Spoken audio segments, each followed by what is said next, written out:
kabarin'ny mpanakanto.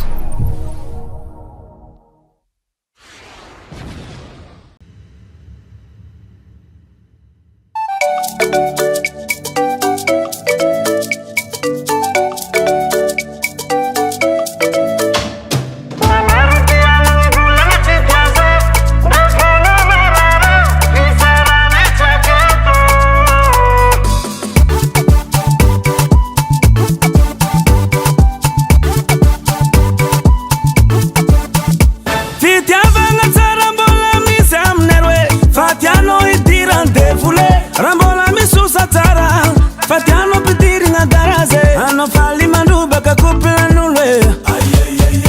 pamusada no mitarim furundulwe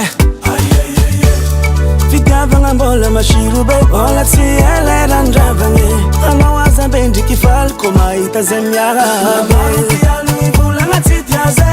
lefono marare fisarane tsaketo na marukialu ivula na titiaze lefono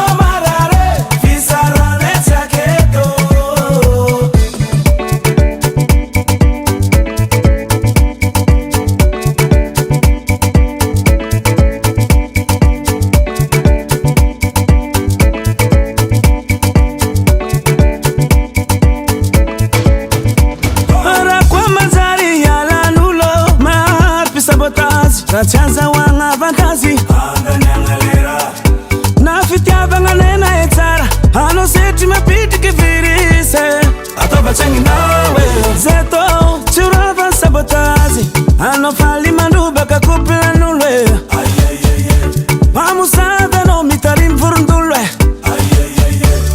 fitiava ngambola mashirube ola tsiele randravange ano wazabendi kifal koma itazemyara